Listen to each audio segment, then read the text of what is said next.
Cédric Jubilard a-t-il été capable de commettre l'irréparable avec sa femme Delphine? Si est-il la question que la justice se pose depuis des mois.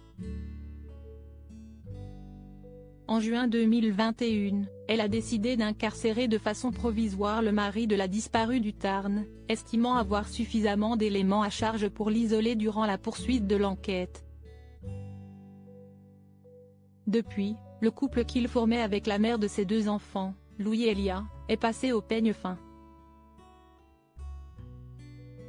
La relation entre Cédric et Delphine intéresse fortement les enquêteurs car la piste du drame conjugal est la principale. Le psychiatre qui a analysé le suspect numéro 1 a donc posé beaucoup de questions au détenu sur son histoire avec celle dont il ne prononce volontairement pas le prénom. Libération a rapporté des passages de l'expertise psychiatrique. Il l'a rencontrée à 18 ans, elle était légèrement plus jeune, vivait en HLM avec sa mère, il était son premier homme. Les premières années, il l'a trompée, puis s'est dit que c'était la femme de sa vie et a arrêté. Pour Delphine, celui qui a connu une enfance difficile avec un père absent et un beau-père violent décide alors de se prendre en main et passe un CAP de peintre en bâtiment.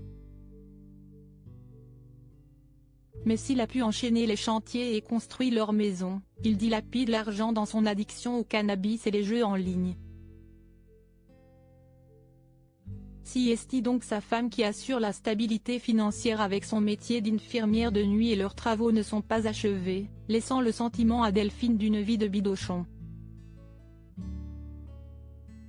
Le couple se délite et un point de non-retour semble atteint lorsqu'une procédure de divorce est entamée, Delphine rêvant d'un foyer stable et serein.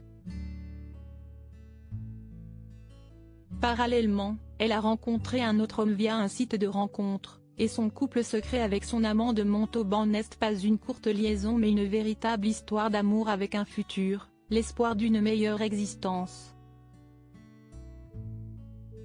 Puis, viendra la nuit où tout va basculer, entre le 15 et le 16 décembre 2020, quand, après une émission regardée avec son fils aîné qui part ensuite se coucher, elle se dispute avec son mari. Ensuite, si est-il le trou noir. Cédric Jubilard reste présumé innocent des faits qui lui sont reprochés jusqu'au jugement définitif de cette affaire.